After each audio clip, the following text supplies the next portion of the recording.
大家好，歡迎嚟到思睿 Keep Going， 我係思思。今日我想同大家繼續分享巴菲特俾仔女嘅10個投資忠告。書中講到嘅其中一個忠告，正確處理股市投資嘅兩大情緒，貪婪同恐懼。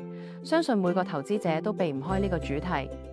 同埋一講到貪婪同恐懼，相信大家都會諗起巴菲特嘅經典投資哲學：不人恐懼時我貪婪，不人貪婪時我恐懼。無可否認，巴菲特的確係處理貪婪同恐懼嘅專家。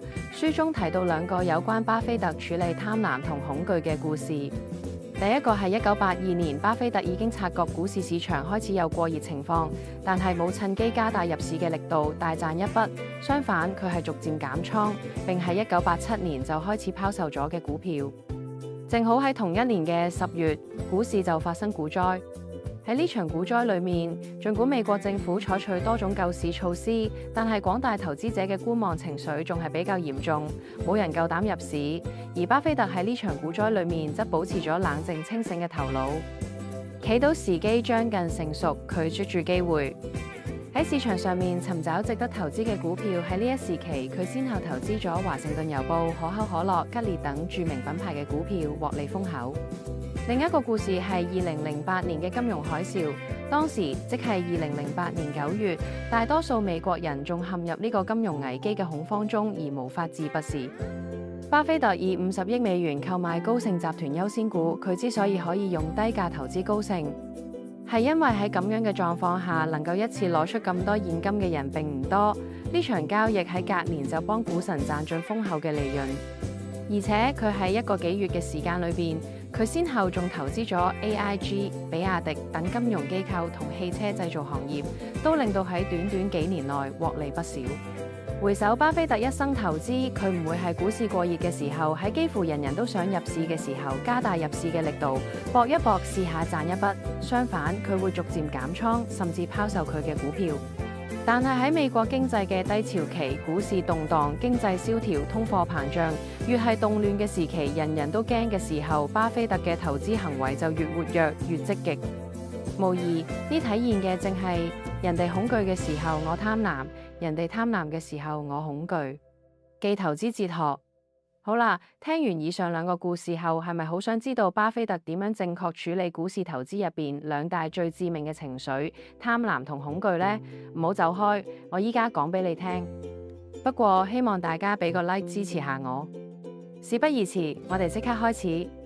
書中指出，巴菲特認為要處理好貪婪同恐懼，要做到兩點，呢兩點就係認清自己嘅弱點同埋堅守原則。首先講講認清自己嘅弱點，你可以喺市場度贏，但係前提係你要先贏你自己。認清自己嘅弱點，先可以利用市場嘅弱點，管好自己嘅情緒，先可以把握真正嘅機會。巴菲特曾經提醒佢嘅大仔就係，投資時好多投資者之所以失敗，係因為佢哋從無想過去對多變嘅市場進行深入嘅分析。喺面對錯綜複雜嘅市場行情時，如果唔對自己嘅弱點同愚蠢習慣進行深入嘅分析，就會無可避免咁出現用自己嘅愚蠢去面對多變嘅市場嘅現象。呢個注定會導致自己最終嘅失敗。呢句說話係對每一位投資者嘅提醒。好多時輸唔係輸俾市場，而係輸俾我哋自己嗰份衝動、僥倖、面子同懶惰。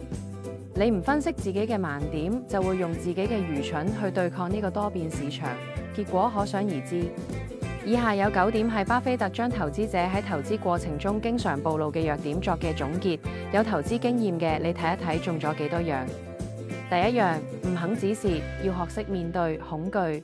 當股票下跌，好多人本能係厭惡損失，唔肯止蝕，短炒變長揸，想住總有一日會返到家鄉，結果越蝕越深。恐懼會令你哋應該放手嘅時候，偏偏唔放手。記住，承認錯誤唔係失敗，拖延先至係，止蝕係保命，留子彈先有下一次出擊。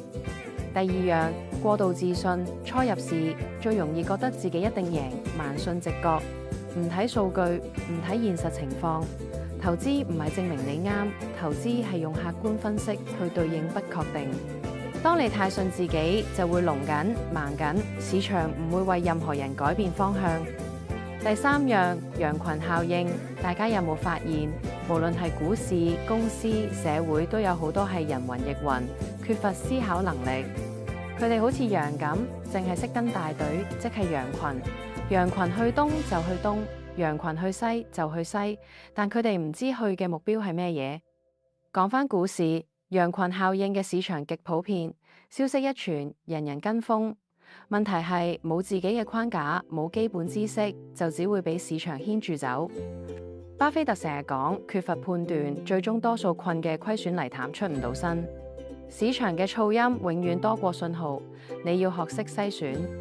第四樣，對股票價格嘅波動模式中嘅反應，升嘅時候就沉醉咗賺錢嘅喜悅，忘記咗預見隨時可能出現嘅危險；跌嘅時候就恐慌斬倉，之後反彈又後悔莫及。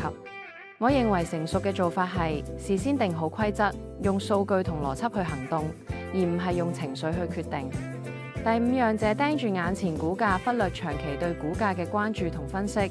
好多投資者只係今日升跌，唔問企業基本面，唔評估未來現金流，結果就係跌咗唔肯放，越蝕越多；升咗太早走，賺唔到大波段。記住，與其亂戰錯嘅，不如加住啱嘅。基本面向好，但係暫時估值唔靚，唔等於要沽。第六樣，將成功原因歸於自己，將失敗原因歸於其他因素或者其他人。人性係成功歸功自己，失敗怪環境、怪消息、怪人。巴菲特50年如一日，快認錯，快總結，吸收教訓，避免重犯。小錯可以承受，關鍵係守護大局，讓好股票替你賺大錢。書中指出，最唔好嘅投資習慣係一收穫到蠅頭小利就開始得意，開始自滿，而且唔能夠將壞嘅投資加以控制，最後帶嚟損失。第七樣，不當處置效應，輸緊嘅死唔放，贏緊嘅太早走。呢種怕輸又怕失去盈利嘅矛盾心理，會長期拉低你回報。建立清晰嘅賣出原則，基本面惡化要走，估值遠超合理要減，唔係因為情緒波動就亂嚟。第八樣，顯著性思維。簡單嚟講，市場上罕見事件唔會日日發生，被誇張嘅故事牽動就會高估發生嘅機率，因為咁樣會誇大客觀現實，令判斷受影響，決策自然變形。我哋應該用客觀數據、合理假設，保持紀律，勝利機會先會提升。第九樣，保守主義，接受新知識太慢就會被市場淘汰。巴菲特話：我嘅工作係閱讀。可以話，巴菲特係通過不斷咁閱讀嚟持續學習、更新框架，令佢跟得上變化。另外，耐心係投資最值錢嘅習慣。書中提到，冇耐性就好似通宵打牌，但未睇清自己張牌。講返耐心，真正嘅高手唔係日日出手，係等到對嘅價格、對嘅時機先落重注。金融危機嘅大家恐懼撤退，但對於準備好、現金充足、睇得識價值嘅人，呢啲時候反而係黃金時刻。2008年信貸緊縮，股價暴跌，巴菲特就係咁樣用合理價格買入優質資產。市場混亂，先最容易出現錯價。你要做嘅係忍，等同準備，然後果斷下決定。好，講完認清自己嘅弱點，就再講堅守原則。股神巴菲特喺佢嘅仔女眼中，巴菲特唔單止係投資界最成功嘅股票投資大師，更加係一個做事好有自己一套、好有原則嘅父親。而巴菲特自己亦都認為，佢之所以可以成功，其中一個關鍵原因就係佢一直堅持住自己掟落嚟嘅投資原則。其實喺巴菲特嘅投資生涯入邊，冇見過無數次大牛市同大熊市。佢手上揸住咗股票，有時會升，有時會跌，資產價值跟住市場上落而波動。呢樣嘢係任何投資股票嘅人都避唔到，巴菲特都一樣要面對。每逢市況轉差，進入熊市嘅時候，巴菲特嘅股東同朋友都會走嚟同佢傾股票。有啲人會建議佢，不如熊市嗰陣先沽咗佢，等跌到最低先再買返，咁咪可以賺到盡嘅咯。但係巴菲特往往會一口拒絕，因為佢唔係用投機嘅方法去處理投資，而係跟住佢自己嘅哲學同框架去做決定。而呢啲觀念佢亦經常分享俾佢嘅子女聽。巴菲特指出，熊市出現嘅時候，大部分股票都會跌價，呢個係常態。但有意思嘅係，巴菲特冇咗一啲股票，好多時未必會跟住大市一齊跌。除咗喺初入股市嗰段時間試過犯錯之外，後來佢嘅投資組合基本上每一年都能夠獲利。所以如果佢真係聽朋友同股東嘅建議，喺熊市嗰陣為咗避險而沽咗嘅股票，反而可能會輸。點解呢？因為部分股票其實係一路上升緊，你賣咗之後想買翻，就要用更高價買翻嘅，結果變成得不償失。當然都唔係話喺所有持倉都冇跌過，有啲股票喺熊市入邊真係跌咗，甚至有一間公司股價曾經跌到50%。但係巴菲特唔單止冇因此動搖同恐懼，反而同朋友同股東講，正因為股價跌，佢先至有機會用更低嘅價錢買入更多。如果唔係熊市，根本冇可能掃到平貨。佢仲強調，佢對企業本身有信心，所以跌市唔係拋售嘅時候，而係入貨嘅時候。巴菲特亦都提醒，股票買賣唔應該以投機心態出發，唔係見到升市就追入，跌市就恐慌式沽貨。真正要睇睇係間公司嘅質素同前景。如果企業前景係好嘅，跌價好多時反而係投資者嘅機會，而唔係危機。投資要沉着應變，唔好一見到跌就嚇到面冇血色。佢仲有一句出名嘅說話：如果你同人玩撲克，玩咗半日都仲唔知邊個係傻瓜，咁你自己就係傻瓜。呢句說穿咗，如果你嘅低位恐慌賣出，最後可能就變成嗰個做錯決定嘅人。喺巴菲特子女眼中，佢哋嘅父親就係靠住喺投資上堅持原則，先至贏到無數財富同榮譽。所以對每一位投資者嚟講，最值得學嘅唔係點樣猜市，而係點樣堅守你自己清晰嘅投資理念，咁你先有機會喺長期入邊贏得更大嘅利益。其實好多投資者嘅股市失敗，唔一定係輸俾經濟同政治嘅突變，而係輸咗自己太過相信人嘅。佢哋對各種所謂貼士同分析信度十足，結果好多時只係小道消息、道聽途說，根本冇實際意義，反而搞亂自己判斷。